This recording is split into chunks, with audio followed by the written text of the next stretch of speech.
Pentateuco, nós observamos alguns detalhes do Pentateuco, que são os 5 primeiros livros da Bíblia. Nós também começamos a observar, então, Gênesis, que vamos observar cada livro do Antigo Testamento.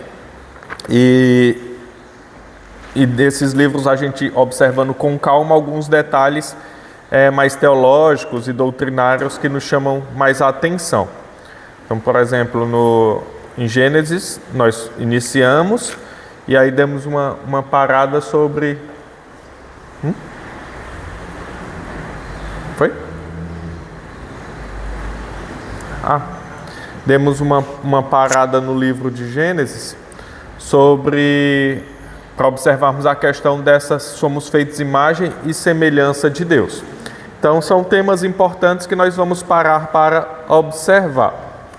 Primeira questão que nos chama bastante a atenção no livro é nós sermos feitos à imagem e semelhança do nosso próprio Deus, de um Deus soberano.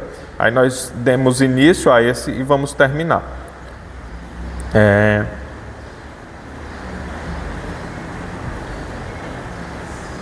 Pronto.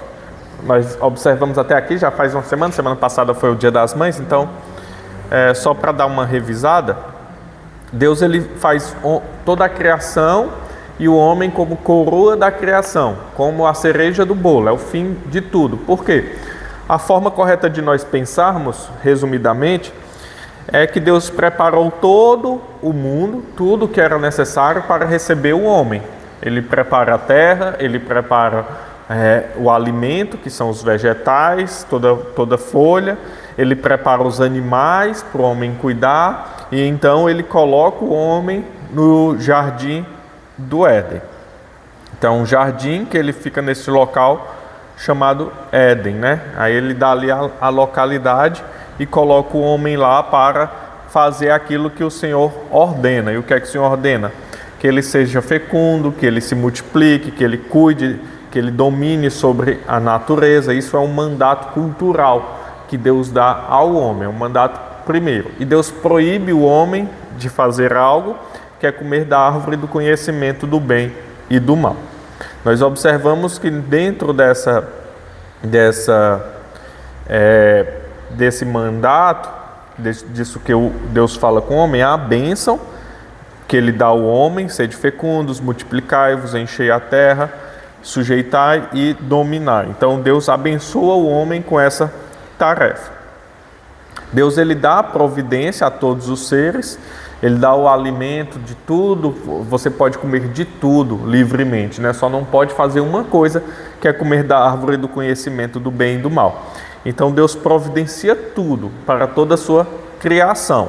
Isso ele faz perfeitamente. Se fosse outra ordem, iria ter defeitos, com questão da alimentação, com questão de onde o homem estaria se não tivesse ali a terra, Deus não tivesse criado a terra primeiro, o homem iria ficar boiando na água.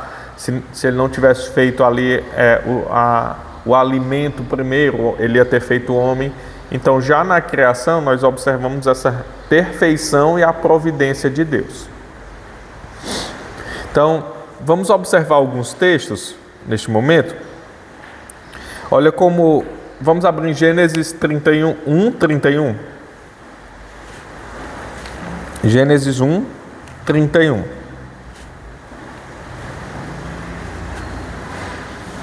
Alguém pode ler, por favor? Viu Deus que tudo quanto fizeram, e eis que era muito bom. Houve tarde da manhã, no sexto dia. Então, o que é que acontece aqui? Viu Deus tudo quanto fizeram, e eis que era muito bom. Esse texto ele está demonstrando Deus se deleitando na sua criação.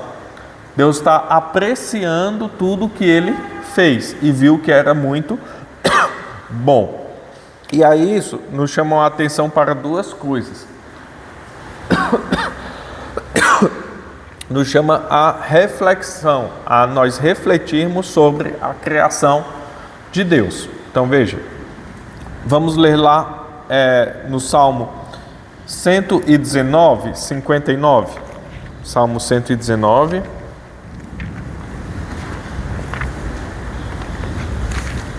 Verso 59. Eu vou ler. Considero os meus caminhos e volto os meus passos para os teus testemunhos. Esse considerar os meus caminhos é uma reflexão, é um pensamento reflexivo. Agora o Salmo 104. Salmo 104, versos 24 e 25. Diz assim: Que variedade, Senhor, nas tuas obras, todas com sabedoria as fizestes. Cheia está a terra das tuas riquezas. Eis o mar vasto, imenso, no qual se movem seres sem conta, animais pequenos e grandes. Então aqui ele refletindo sobre a criação. Então nós observamos que o Gênesis 1:31, ele chama o homem, assim como o Senhor, a refletir sobre a criação de Deus. Deus olha a sua criação e se deleita nela. Ele reflete sobre ela e se alegra muito. E nós também, ao nós observarmos a chuva é algo que a gente não está mais nem aí, né? Tipo, quase toda semana, vamos supor, chove, né? Depende da época do ano, claro, mas vamos supor, nessa época, já choveu essa semana, a gente já está com raiva da chuva. Mas o que acontece na chuva? Veja a beleza que é na física, na química, para poder chover, né? A água cair do céu, ela vir numa nuvem, cair do céu, nutrir a terra nos dá o alimento, depois essa água evapora, é um ciclo constante. Esses dias eu estava observando uma pessoa filmando lá no litoral paulista, e aí ela, de longe, acho que era em São Paulo, lá no litoral de São Paulo, e ela filmando de longe e observando uma nuvem batendo num monte, né? Batendo assim nas montanhas. E aí ela explicando o que é que está acontecendo. Aí o que é que acontece? A nuvem, ela bate na montanha, aí ela não tem força para atravessar a montanha, né? Aí o que é que ela faz? Ela descarrega a água, fica leve, aí ela vai para cima da montanha, atravessa a montanha, depois desce de novo. Então, olha, tem um nome isso, né? Que está dizendo assim, estude isso que pode cair no Enem, o Manuel, depois vocês perguntam para ele qual é o nome dessa reação que acontece, que ele está estudando para o Enem. Mas isso é magnífico. Tipo assim, ó, é como se a nuvem, ela pensasse, mas não é. É tudo já da natureza, tudo ocorre, né? A nuvem vem, ela descarrega para poder subir e depois ela se enche de novo. Então, toda a natureza, ela acontece perfeita. E o salmista, toda a escritura, ela faz essa reflexão sobre a natureza, sobre o sol, sobre a noite, sobre as estrelas, sobre a chuva, sobre o alimento, sobre o mar. Olha o tamanho do mar, quantos seres vivos tem no mar, cada pequenos e grandes, cada coisa minúscula. Olha o tamanho de uma célula. Dentro de uma célula há um universo, se você for pegar cada vez seres menores. Veja que a gente, com o microscópio mais potente do mundo, a gente só vê até um certo tamanho. É igual um telescópio. Telescópio a gente consegue ver até um ponto do universo. Alguns aí, anos-luz do universo. E a mesma coisa um microscópio. A gente consegue ver coisas micros. Mas nessa coisa micro, existe mais coisas micros que a gente ainda não consegue ver. Mesma coisa do universo. Por mais que a gente consiga ver tantos milhões de anos-luz, saber que existe coisa a, 100 anos-luz, andando 100 anos-luz, 100 mil anos-luz da Terra, ainda tem coisa para depois no universo. Mesma coisa micro. A gente pode pegar um átomo, uma célula e pensar, nossa, como é pequeno. Um fio de cabelo, nossa, como é pequeno. Mas dentro desse fio de cabelo, existe outros milhões e milhões e milhões de coisas. E dentro desses milhões e milhões de coisas pequenas, existe outros milhões e milhões de coisas que a gente ainda não consegue observar. Então, é uma vastidão que não se pode medir. E Deus criou tudo isso. Deus fez toda essa complexidade. E aí é um chamado também, ao observar e refletir sobre isso, a se deleitar sobre essa questão. Vamos ver o Salmo 19? Assim como Deus observou e se deleitou, nós observamos e devemos nos deleitar na criação. Salmo 19, 1 a 4. Diz assim: os céus, todo o Salmo 19, mas nós vamos observar só do 1 ao 4. Os céus proclamam a glória de Deus e o firmamento anuncia as obras das suas mãos. Um dia discursa a outro dia, e a noite revela conhecimento a outra noite. Não há linguagem nem há palavras, e deles não se ouve nenhum som. No entanto, por toda a terra se faz ouvir a voz e as suas palavras até aos confins do mundo. Então, nós observamos e refletindo sobre a natureza, nós não escutamos a voz de Deus, nem a gente observa palavra nenhuma, mas a gente se deleita naquilo e sabe que há um Deus, porque você olha uma paisagem, você olha o tamanho do mar, o tamanho do universo, você olha as coisas micros do mundo. Então, você diz, tem que haver um Deus. Deus, ele se manifesta através da sua criação. Vamos ver lá 1 Timóteo 4:4.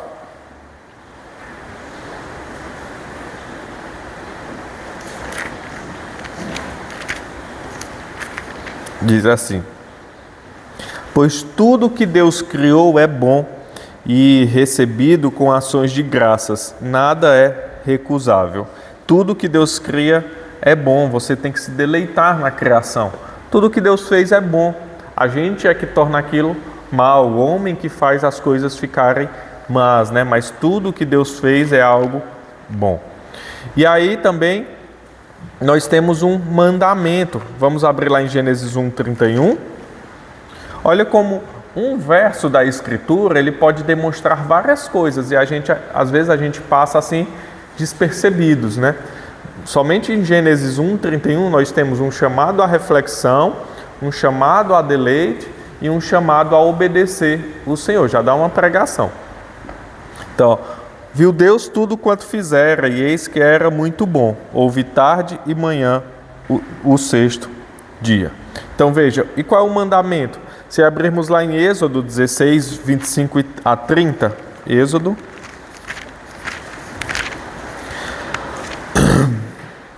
16, 25 a 30, eu vou ler. Então disse Moisés: comei-o hoje, porquanto o sábado é do Senhor. Hoje não o achareis no campo. 6 dias o colherás, mas o 7º dia é o sábado, nele não haverá. O 7º dia saíram alguns do povo para colher, porém não o acharam. Então disse o Senhor a Moisés: até quando recusareis guardar os meus mandamentos e as minhas leis? Considerai que o Senhor vos deu o sábado, por isso ele no 6º dia vos dá pão para 2 dias. Cada um fique onde está, ninguém saia do seu lugar no 7º dia. Assim descansou o povo no 7º dia. E lá em Hebreus 4, 9 e 10. Hebreus 4, 9 e 10. Portanto, resta um repouso para o povo de Deus, porque aquele que entrou no descanso de Deus, também ele mesmo descansou de suas obras descansou de suas obras como Deus das suas. Então o que acontece? No 6º dia Deus cria tudo e se deleita naquilo. E aí ele separa depois um dia para o descanso. No capítulo 2, dos versos 1 e 2 e 3, você vai observar isso. Então veja, Deus nos chama para refletir sobre a sua criação, Deus vai nos chamar para nos deleitar na sua criação, e Deus vai fazer com que nós, refletindo sobre isso e nos deleitando sobre isso, a gente descanse na providência dele. Veja como isso é refletido lá no maná. No 6º dia Deus vai dar em dobro, e aí no 7º dia você descansa. E aí isso aponta para o descanso final. em Cristo, né? Que Ele é nosso descanso, Ele é o Senhor do sábado. Então veja que a criação, ela vai demonstrar isso para nós. Nós somos feitos imagem e semelhanças como? Nós somos feitos imagem e semelhanças de Deus porque nós carregamos aspectos internos desse Deus. Nós carregamos ali características do Senhor. E aí Gênesis 1, ele vai nos demonstrar essa criação, a grandeza da criação, e vai nos chamar a observar essa criação e nos deleitarmos nela. Lembrando que isso lembrando que em tudo isso como é o nome? Moisés que estava escrevendo, né? Moisés estava escrevendo para quem? Para o povo no Egito. Vocês lembram? O Pentateuco foi escrito por Moisés para o povo que estava saindo do Egito, percorrendo o deserto para chegar na terra prometida, não é? Então, para ficar escrito. Então, qual o sentido de Moisés escrever isso? A gente sempre tem que trazer isso à mente, é nessa tecla que eu estou batendo. Por que Moisés estava falando isso para o povo? Vamos supor que a gente estava escravo aqui, e aí a gente estava fugindo para outra terra. E aí, o que é que o líder, o Denner está levando a gente? O que é que o líder quer demonstrar a esse povo? Vocês passaram muito tempo escravo, vocês têm que tirar esses aspectos do Egito, né? Que vocês já têm na mente, e vocês também têm que agora acreditar e passar a viver segundo essas verdades.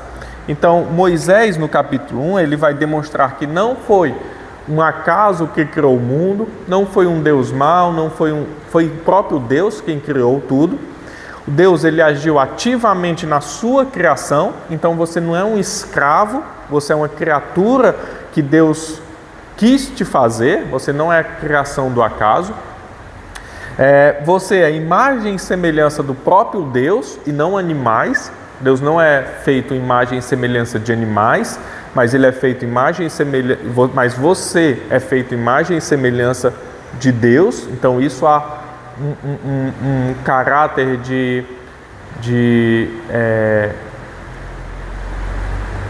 honra, de ânimo para aqueles que estavam saindo do Egito. E também Moisés, ele vai colocar na cabeça do povo o quê? Esse deleite. Reflitam, observem a criação, observem tudo que é feito, observem tudo e se deleitem e vejam como Deus é bom, né? E aí também ele traz um mandamento. E aí o contrário sempre nós também temos que trazer. Nós temos um chamado para refletir, um chamado para nos deleitar e um chamado para guardar o dia do Senhor. E aí, tudo na Escritura você também pode pegar o inverso. Quando é que nós pecamos? Quando é que nós vamos contra o nosso Deus? Vamos ter ali um momento de contrição. A gente diz, mas eu não peco, faz tempo que eu estou bem, eu não estou andando com Deus. Mas veja, quando nós não pensamos nas coisas de Deus, não refletimos sobre a grandeza de Deus, é pecado contra o Senhor. Por quê? Porque nós vivemos para Ele. Quando nós não nos alegramos, não nos deleitamos na criação, é pecado contra o Senhor. Quando nós não guardamos o dia do Senhor, é pecado contra o Senhor. O homem foi feito, aqui Matthew Henry, ele vai falar, perfeita imagem e semelhança. O homem foi feito imagem e semelhança, duas palavras que refletem a mesma coisa e demonstra a expressão do Senhor. É a imagem mais semelhante entre todas as criaturas visíveis. O homem não foi feito semelhança de outra criatura, mas semelhante ao seu Criador. Mas mesmo assim, há uma distância infinita entre nós e nosso Criador. Somente Cristo é a perfeita imagem do Pai. Então veja, olha como isso é importante. Que Matthew comentando, capítulo 1 de Gênesis, e ele vai colocar, nós não fomos feitos imagem e semelhança de outro animal. Como Gênesis 1, você vai observar assim, seja feito, vou usar minhas palavras, o cachorro segundo a sua espécie. Seja feito o cavalo segundo a sua espécie. Então, você tem um tipo de cavalo, e aí você tem muitos animais parecidos com aquilo, né? O homem não. O homem, ele é um animal, assim, né? Aí já entra na biologia, um animal não. O homem é uma criação de Deus singular. Ele é uma criatura de Deus singular. Ele não é algo semelhante a um animal. Não, ele é algo singular. E aí ele traz consigo essa característica de Deus. Mas apesar de nós sermos imagem e semelhança, que as duas palavras elas querem dizer a mesma coisa. Apesar de nós sermos imagem e semelhança, há uma distância gigantesca entre Deus e nós. Nós não podemos nos achar pequenos deuses por sermos feitos imagem e semelhança do Senhor. Mas nós carregamos características desse Deus, atributos comunicáveis. O que são atributos comunicáveis? São atributos de Deus que Ele comunica conosco. E aí somente Cristo é a imagem perfeita do Senhor. Mas mesmo assim, a Escritura ela vai nos trazer algo bem interessante. O homem, depois da queda, ele perdeu essa imagem e semelhança? Ele deixou de ser imagem e semelhança de Deus? Um ímpio, um pecador, ele é imagem e semelhança de Deus? A Escritura vai dizer que por isso que é errado matar. Por isso que Deus condena ali dá o mandamento do não matarás. Por quê? Porque o homem é imagem e semelhança de Deus. Mesmo caído, essa imagem, ela permanece. Corrompida, mas permanece. A gente pode observar alguns textos. Hebreus 1:3. Alguém pode ler?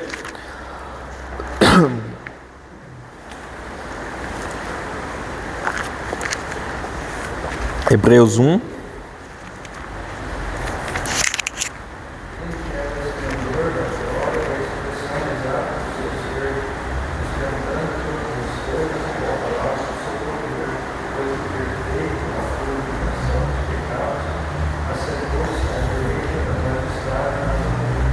Então, aqui ele está falando de Jesus, né? Ele que é o resplendor da glória e a expressão exata do seu ser. Então, Cristo ele é a expressão exata e o resplendor da glória de Deus. A gente pode observar outro texto. Vamos abrir em 2 Coríntios 4:4.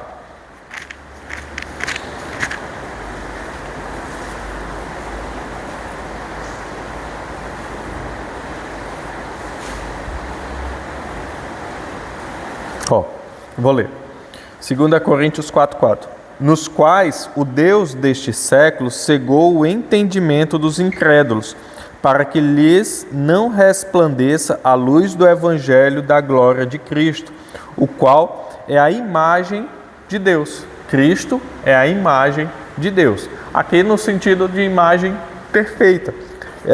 Cristo, quando questionado, mostra-nos o Pai, o que é que ele vai falar. Há tanto tempo você anda comigo e não está vendo, né? Quem vê a mim, vê o Pai. Então, uma coisa assim que muitos ainda tem, alguns, né, ainda tem dificuldade de entendimento, é que, por exemplo, nós nunca veremos a Deus, né? Nós nunca veremos Deus Pai. Deus Pai, ele é Espírito. Então, igual o Espírito Santo. Nós nunca veremos. Nós veremos quem no céu? Cristo. Nós estaremos vendo Cristo e constantemente com Cristo. Não sabemos como será, por quê? Porque Cristo, ele está em corpo, né?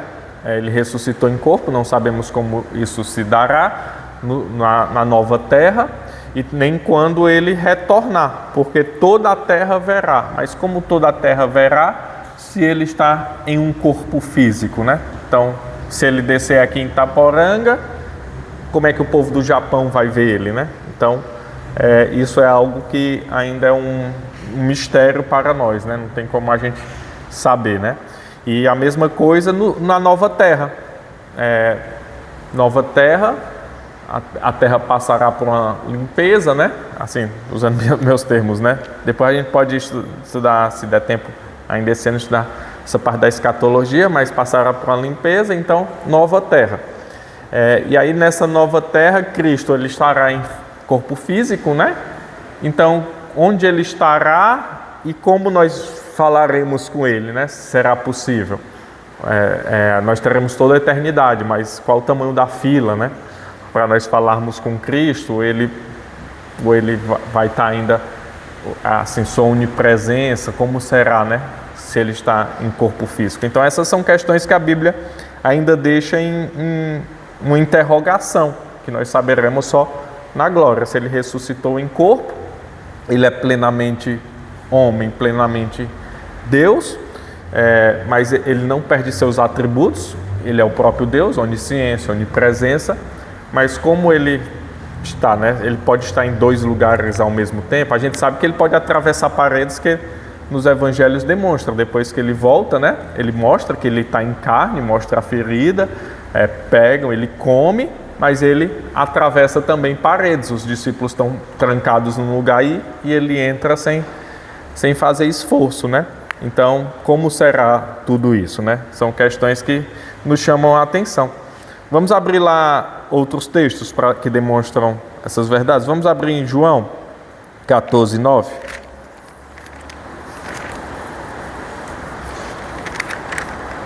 Alguém pode ler? Aqui é o texto que eu falei. Ele falando com Filipe.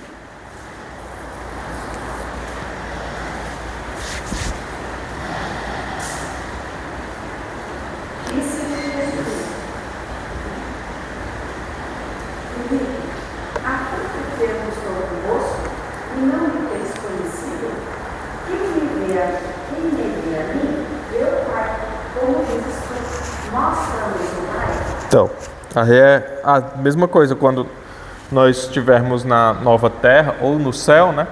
O céu, não sei se eu já disse aqui, assim, porque falando disso vai ser muito importante, nós vamos bater muito nessa tecla, né? Da Nova Jerusalém, no Antigo Testamento. O céu é o estado intermediário de onde nós ficamos, é a mesma coisa do inferno. O inferno é o estado intermediário dos ímpios, que morreram. E o céu é o estado intermediário dos santos que morreram. Não há um meio termo, um purgatório. Depois, quando Cristo retornar, todos ressuscitarão, os que estão no inferno e os que estão no céu, se encontrarão com Cristo, e os que estão no inferno ressuscitarão para a perdição eterna, e os que estão no céu ressuscitarão para vida eterna, na nova terra. Onde é essa nova terra? Aqui. A terra ela será passada pelo fogo, e então uma nova terra perfeita. E o inferno, os que estão no inferno ressuscitarão e vão para o lago de fogo e enxofre, está lá em Apocalipse, sofrer juntamente com Satanás e seus anjos, a antiga serpente, né? Então, céu e inferno são estados intermediários, lago de fogo e enxofre, o estado final, e nova terra, o estado final. Vamos abrir em Colossenses 1,15.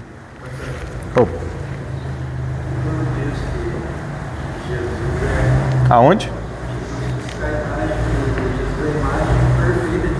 Sim. Isso seria mais no sentido dos seus atributos comunicados, assim como o ser humano é também. Sim.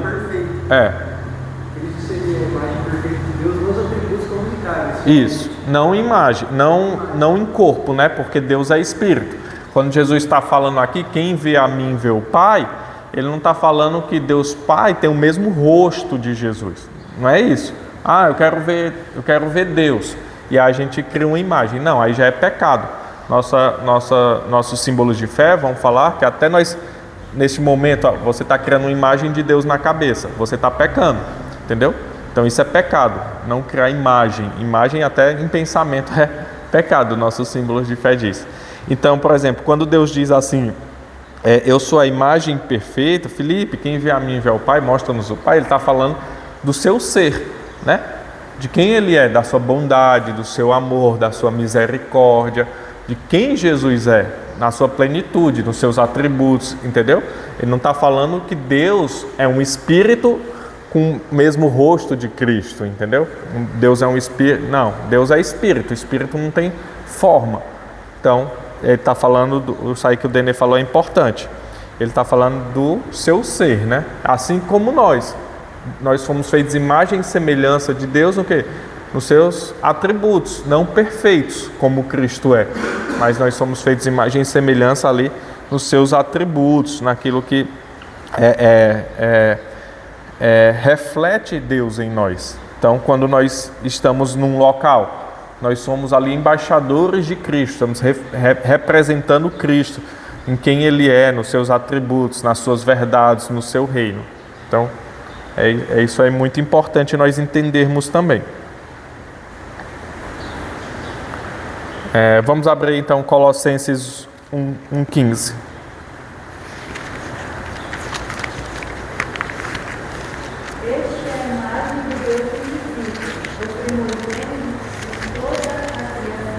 Então, essa é a imagem do Deus invisível. Quem? Cristo.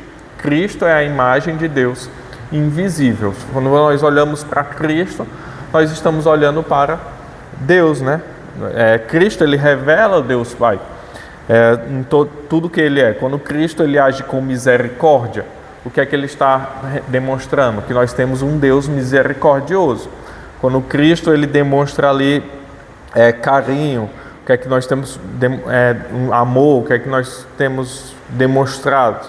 Que nós temos um Deus de amor, um Deus que é gracioso para conosco. Então, Cristo ele é a perfeita imagem, ele é a imagem de Deus, ele demonstra quem? Ele revela Deus Pai. Ele está ali demonstrando quem é o Senhor. E Efésios 4, 20 a 24.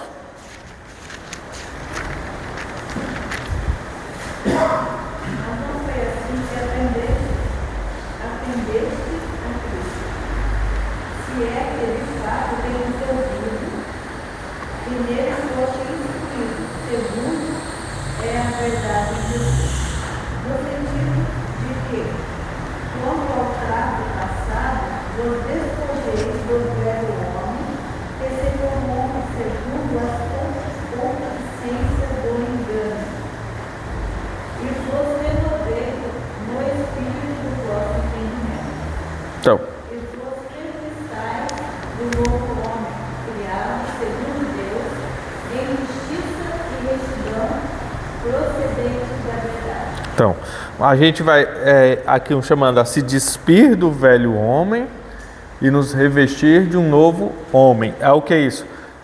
Quando nós caímos, a imagem e semelhança de Deus foi o que? Manchada. Nós não perdemos a imagem e semelhança de Deus. Aquela imagem foi manchada. Então, na conversão, na santificação, o que é que acontece? Nós estamos nos despindo do velho homem e nos revestindo no novo homem. É como se fosse tirando uma roupa e colocando uma roupa nova. Veja, meu rosto não muda, meu ser não muda, mas aquilo que eu levo, aquela característica, o meu coração, é minha mente que está mudando. Eu estou refletindo a imagem e semelhança de Deus, na bondade, no amor ao próximo, na gratidão, no louvor, refletindo sobre o Senhor, me deleitando no Senhor, obedecendo ao Senhor. Então é essa imagem e semelhança que nós nos vestimos. Esse é o nascer de novo. Quando a gente nasce de novo, nossa forma não muda, mas muda quem nós somos. Mas não foi assim que aprendestes a Cristo, que é de fato tendes ouvido, verso 22, no sentido de que, quando ao trato passado vos despojais do velho homem, que corrompe segundo as concupiscências do engano, e vos renoveis no espírito do vosso entendimento, e vos revistais do novo homem criado segundo Deus, em justiça e retidão, procedentes da verdade. Então Deus criou-nos como? Em justiça e em verdade. O que é que nós refletimos de Deus? O que é a imagem e semelhança de Deus de uma forma resumida? Justiça e retidão. Então, isso é refletir a Deus, isso é carregar a imagem e semelhança de Deus. Nós somos justos, nós somos retos, nós demonstramos o amor, nós demonstramos ali a paciência, o fruto do Espírito Santo. Então, assim nós carregamos a imagem e semelhança de Deus. Então, como essa imagem e semelhança foi perdida e como é que ela é restaurada, a gente demonstrando cada vez mais Deus em nós, né? Não sou mais eu que vivo, mas Cristo vive em mim. Então, se nós observarmos lá Gênesis 1, 26, vamos ler mais uma vez. E também disse Deus: façamos o homem à nossa imagem conforme a nossa semelhança. Tenha ele domínio sobre os peixes do mar, sobre as aves dos céus, sobre os animais domésticos, sobre toda a terra e sobre todos os répteis que rastejam pela terra. Aí eu coloquei uma paráfrase, né? A tradução, segundo Fabiano.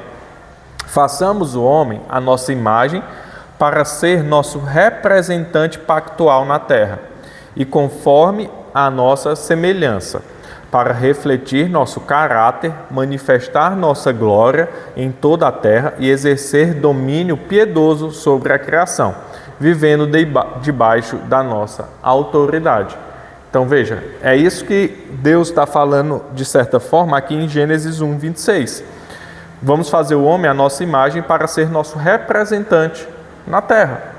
Então Deus, a Trindade, ela decidiu isso na eternidade. Façamos o homem à nossa imagem, nossa semelhança. Tem ele domínio. Para que esse domínio? Para nós sermos representantes dele. Nós estamos refletindo quem Deus é. Deus não domina sobre o mundo. Ele não é o Senhor de todo o universo. Então nós fomos criados para ser senhores, para dominar. Mas não é um domínio ditatorial. É um domínio assim como Ele nos domina. Ele nos dominou como? Pelo amor, pelo cuidado. Então, da mesma forma, como é que nós cuidamos da natureza? Como é que nós cuidamos dos animais? Veja que toda a Escritura, ela também tem leis para cuidar da natureza, cuidar dos animais, cuidar dos nossos próximos. Por que é que Deus ele nos manda amar nossos inimigos? Por que é que Deus nos manda amar aquele que nos persegue? Porque eles são também imagem e semelhança de Deus. Então, isso não se perde, né? Então, nós devemos entender isso como um mandato para nós ainda hoje. Nós somos imagem e semelhança do Senhor e devemos refletir o caráter de Deus nesta terra. Que mais? Tá bom? Olha o que Calvino comentando. Gênesis, ele vai falar. Aqui nesse texto, né? 1:26. Certamente que aqui, Gênesis 1:26, Deus podia ordenar simplesmente por sua palavra o que queria que fosse feito. Deus podia simplesmente ordenar. Ele não disse, nas minhas palavras, né? Faça-se o sol. Ele não disse, ele disse haja luz, né? Mas depois criam os luminares, né? Mas ele podia, eu quero luz, eu quero sol, eu quero lua, eu quero que a água apareça, eu quero que a terra apareça, eu quero que crie. Ele não fez isso com tudo, mas ele não fez isso com o ser humano. E ele podia muito bem falar, eu ordeno que vocês façam isso. Não, ele não fez. Porém, prefere comunicar esse atributo à excelência do homem, que de certa maneira realizaria uma consulta acerca da criação do homem. Essa é a mais elevada honra com que Deus nos dignificou para um devido propósito, pelo qual Moisés, por esse modo de falar, estimularia nossa mente. Então veja, Deus ele não ordena a criação do homem, ele ordena todas as outras coisas. Se você for ver Gênesis 1, verso 14, ele vai dizer, disse também Deus, haja luzeiros. Ele ordena, ele está mandando que haja. No homem não. No homem ele delibera sobre esse assunto, ele consulta a Trindade acerca desse assunto. Então nos outros a Trindade ordena, faça, e é feito. Aí quando chega na nossa criação, ele então, façamos o homem à nossa imagem, conforme a nossa semelhança.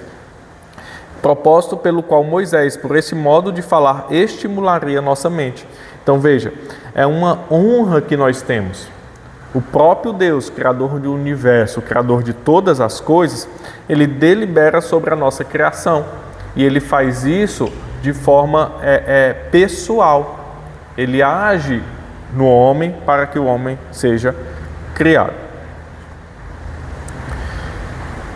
Deus teve, mais um comentário de Gênesis de Calvino, Deus teve tal cuidado de nós antes que viéssemos a existir, que de modo algum nos deixaria destituídos de alimento e de outras coisas necessárias à vida. Agora que já estamos postos no mundo, contudo, quando frequentemente ele retém sua mão, isto é, a mantém fechada, isso deve ser imputado aos nossos pecados. Então veja como Calvino ele observa também esse momento da criação. Deus ele teve um cuidado de um pai para um filho de criar todo o mundo perfeito para receber o homem, com alimento, com tudo que o homem necessitaria para viver, para estar bem. Isso é a ordem da criação. Por que Deus cria o mundo nessa ordem? Se você for olhar na biologia, é uma ordem perfeita, né? Assim, ele cria todo passo a passo. Para ter plantas tem que ter o quê? Tem que ter luz, tem que ter a água, tem que ter tudo, tem o vapor, tem tudo. Então, em Gênesis 1 está sendo descrito esse passo a passo perfeito para então o homem chegar. Aí ele conclui, né? Contudo, quando frequentemente ele retém a mão, isso é, mantém fechado, isso deve ser imputado aos nossos pecados. Então, por que a fome? Então, por que, por vezes, nós não somos, em nossa mente, nutridos por Deus? Porque não há esse cuidado diversas vezes em nossa vida. E aí Calvino diz que é por conta do nosso pecado, é por causa do nosso pecado contra o Senhor. Mas a perfeição da criação era para nós não para que nós não sentíssemos falta de nada. Adão e Eva não pecaram pela falta de algo. Eles não pecaram porque eles necessitavam de algo. Eles pecaram porque eles quiseram ser como Deus. A gente observa como Deus fala que todo fruto você pode comer livremente. Eles tinham tudo e tudo em abundância. Mas qual é a tentação deles? Querer ser como Deus. É aí então que o pecado ele entra no mundo. E nosso pecado ele gira em torno disso. Isso que Moisés está querendo passar. Olha, o pecado ele gira em torno do quê? De nós querermos ser como Deus. É sempre isso, nós querermos ser nosso próprio Deus. E aí ele vai sempre tratando essa questão em toda a Escritura. Até na tentação de Jesus você vê isso. No que é que Satanás ele tenta Jesus?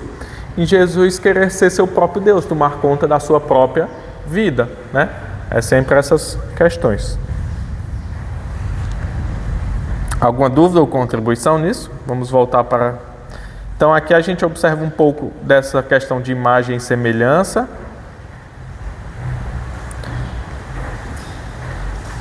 Vou voltar aqui agora, pô.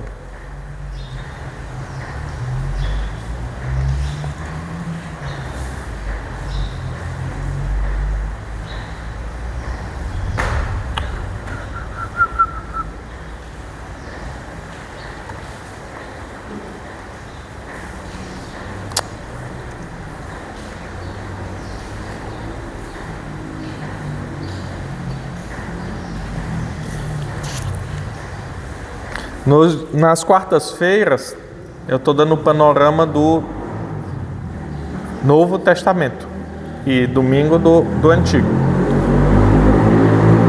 Então, aí nós, só voltando, nós já começamos Gênesis, né? E aí paramos para observar essa questão do Gênesis 1, a criação, imagem e semelhança. E aí, voltando agora para a nossa aula do contexto geral de Gênesis. A gente observou a floresta, foi observar ali uma área, volta para observar a floresta de cima. A criação vem de Deus, isso aqui eu já dei, né? E é boa. Então, olha como isso está ali dentro de Gênesis 1 e do que Moisés está falando. A gente já viu esse slide. A criação ela é algo bom, não é algo ruim. Não foi uma coincidência, não foi um acaso, mas é algo que o próprio Deus ele está agindo e se deleitando que aquilo é bom. Então, ele cria as plantas, isso é bom. Ele cria os animais e diz que isso é bom. Ele cria tudo e diz que isso é bom. E no final ele diz que o homem, a criação do homem é muito bom. Então o homem não é o acaso. Aquele pessoal que era escravo no Egito, que estava no deserto, eles não tinham que se sentir menos por ser escravos ou por não ter ali uma terra, por estarem peregrinando, mas eles poderiam observar toda a criação e falar: nós somos coroa da criação, nós temos uma identidade, nós somos imagem e semelhança de Deus e não um pássaro, não um animal. E por que então que nós sofremos? Por que então que nós estamos no deserto? Por que então que nós fomos escravos no Egito? Por causa do pecado. O pecado nos separou de Deus, a desobediência nos separou de Deus. Então Moisés vai contar essa história. E aí Deus instrui um programa de revelação chamado aliança. E aí Deus se comunica conosco através do pacto, através da sua aliança. É assim que Deus vai se comunicar conosco. Nós observamos também a questão do conteúdo, mas não era aqui. A questão também da semelhança entre Gênesis e Apocalipse, a criação da terra, um novo céu e uma nova terra, a árvore da vida no jardim, a árvore da vida na Nova Jerusalém, um rio que corre através do jardim, um rio na Nova Jerusalém, o primeiro casamento, Adão e Eva, o último casamento, que é o segundo Adão, que é Cristo com sua igreja, o início da ação de Satanás, o fim da ação de Satanás. Se nós abrirmos lá em Apocalipse 12, a gente vê esse. Apocalipse 12 eu gosto bastante.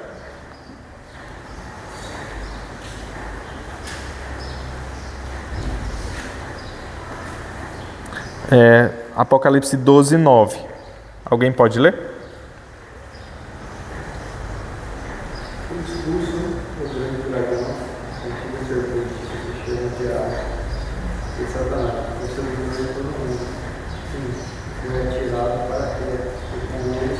Então, foi expulso o grande dragão, a antiga serpente, que se chama Diabo, e Satanás, o sedutor de todo mundo.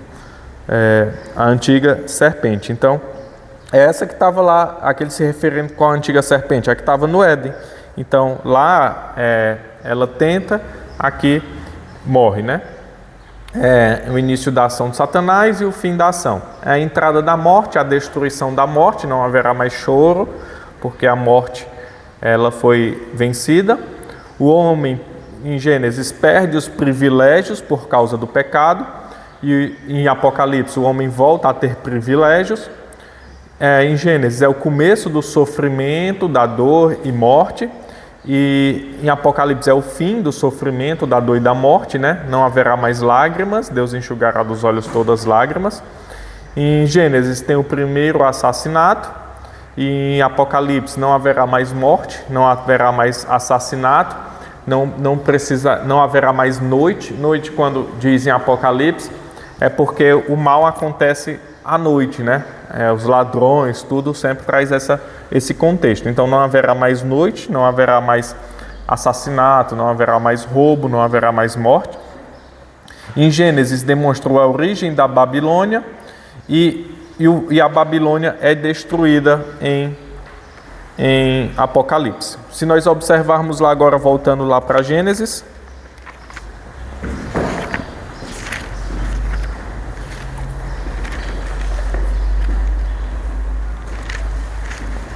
então, mais um panorama.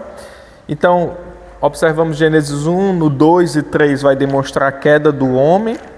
No 4 é o primeiro homicídio, você vai estar vendo ali Caim matando Abel. Aí mostra verso capítulo 5, os descendentes de Adão e a corrupção do gênero humano. Então veja, aqui vai indo de mal a pior. O homem, lembre-se, até Gênesis 11, o homem está se distanciando de Deus cada vez mais. Deus cria tudo perfeito e essa criação do Senhor vai se distanciando de Deus. E aí isso vai ser demonstrado depois em duas sementes, os filhos dos homens e os filhos de Deus. E aí então, por causa desse distanciamento do homem com Deus, o que é que acontece? O dilúvio. Então Deus vem e acaba com a humanidade, acaba com todos os seres humanos, todos os seres vivos, salvando apenas a família de Noé e um casal de cada animal que ele ordena. Então observe, isso aqui, o capítulo 7, também é algo muito interessante para nós. Por quê? Porque por vezes nós temos o quê? Que a gente às vezes faz Deus de bobo, né? Quer fazer Deus de bobo. Só que veja o Gênesis 7 como é um texto pesado. A gente conta muito para criança, né? A historinha de Noé na arca e tudo. Até depois, se você der um Google ou observar vídeo, lá nos Estados Unidos eles fizeram a réplica da arca de Noé com as mesmas medidas. Então é bem interessante ver. Até tem um pessoal que está por lá fazendo essa discussão, o reverendo Felipe Fontes. O tamanho exato, é gigantesco assim, né? Então a gente conta muito para crianças, mas a escritura, ela não é um livro para criança, ela é um livro para adultos que estavam saindo do Egito, né? E aí esse texto tem um peso muito grande, porque o que é que Moisés está mostrando aqui? O que é que o Senhor está demonstrando através de Moisés? Que Deus, ele mata o mundo todo e salva um par de cachorro, né? Ele mata bebê, ele mata criança, ele mata todo mundo. Por quê? Por causa do pecado. E salva um cavalo e uma égua, entendeu? Então é isso que está sendo demonstrado aqui. Mas o que é que também está sendo demonstrado? Que o Senhor, ele toma para si e ele preserva, através da sua providência, um povo para si. Apesar de Deus pesar a mão sobre o mundo, ele ainda separa um povo para si, a família de Noé. E aí Deus diz que nunca mais vai fazer isso, né? Nunca mais vai destruir dessa forma. Mas a gente observa que nós estamos lidando com um Deus santo, um Deus que ele é santo. E é interessante, semana que vem eu vou mostrar, estou só dando outro panorama aqui, que essa estrutura de Gênesis, ela não é somente do povo hebreu. Lembre-se, Moisés não está escrevendo isso, inspirado pelo Espírito Santo, no momento dos fatos, no momento quando está acontecendo. Isso aqui aconteceu milhares de anos antes, e Moisés está escrevendo para o povo no deserto, contando a história que aconteceu muitos anos antes, que antes era passado de tradição oral, de boca para boca. Agora ele está escrevendo e falando para o povo. Só que, por exemplo, no Antigo Oriente Próximo, que é aquela região ao lado de Israel, existem outros relatos de dilúvio, com a mesma história, que um Deus foi lá, encheu o mundo d'água e salvou um povo para si, salvou apenas alguns animais, salvou apenas um casal, Então, essa história ela vai se repetir não só em Israel, mas em outros lugares do mundo. Eu vou trazer isso. E como é que a gente lida com isso? Qual o texto mais antigo? Será que Moisés ele não teve contato com o Egito? Será que ele não trouxe essa ideia e está enganando o povo? Será que o cristianismo, o judaísmo não é ali uma cópia de outra religião? Então, como a gente lida com essas questões? Porque muitas questões que você vai ver na Bíblia, você vai se deparar às vezes num vídeo aí, sei lá, National Geographic, Discovery, aí aqueles programas de religião e falar, mas isso aqui aparece numa religião tal, do lugar tal, não sei o que tal. E aí como é que você lida com isso? Qual será a verdadeira, né? A descrição verdadeira? E isso você vai observar em várias questões da Bíblia. Então a gente vai ver também como a gente lida com essas questões. Então no dilúvio é demonstrado isso. Outra questão, se nós observarmos acerca do dilúvio, a comprovação científica, que isso é muito importante, porque por vezes nós somos tentados a desacreditar, né?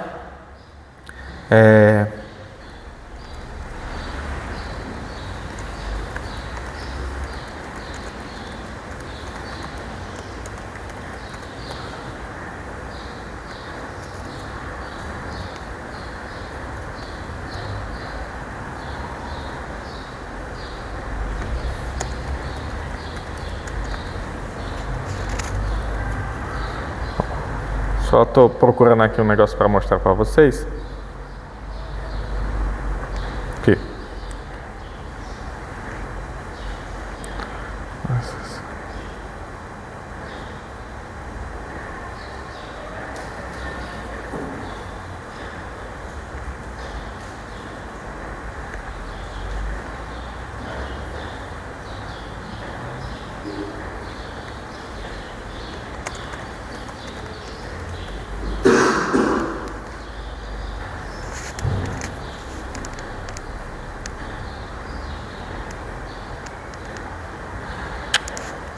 A notícia. Esse aqui é 2 de março. Vou voltar aqui só para vocês observarem. Fósseis retirados da bacia do Araripe voltam ao Brasil 30 anos depois. É que estavam na Europa, são fósseis, né? O que é fósseis? Esse aqui. Essas pedras com fóssil de um peixe, né? Antigo. Na bacia do Araripe, né? Aí é interessante.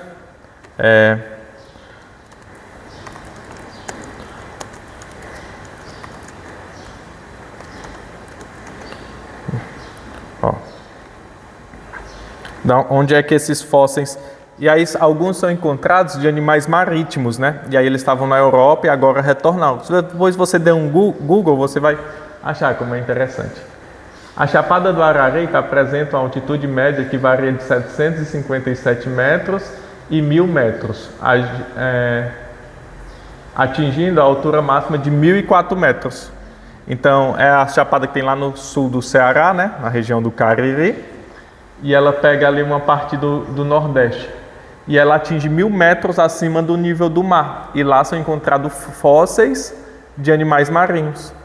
A 1.000 metros acima do nível do mar. Aí, deixa eu botar aqui.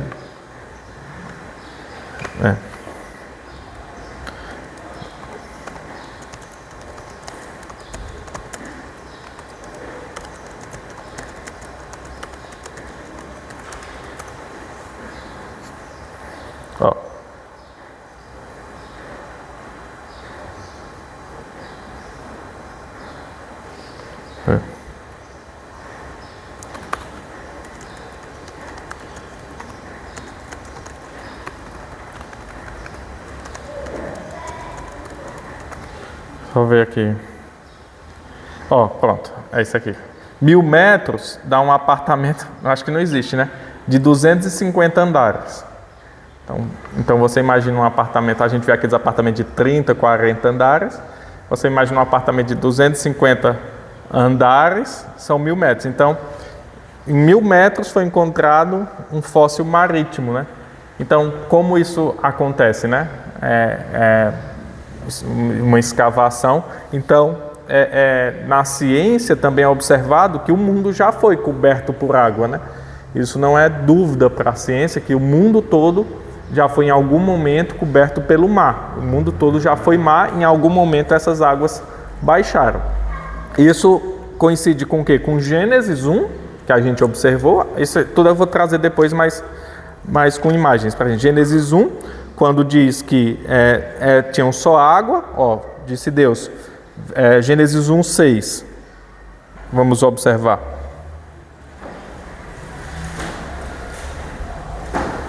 Seis e 7. Alguém lê? E disse Deus: haja firmamento no meio das águas e separação entre águas e águas. Aí, 7. Fez, pois, Deus o firmamento e separação entre as águas debaixo do firmamento e as águas sobre o firmamento. Então, e assim se fez. Então, aqui é o momento em que Deus, o mundo era todo só água. Então Deus diz, haja firmamento. Então as terras aparecem e há separação entre água e terra, né?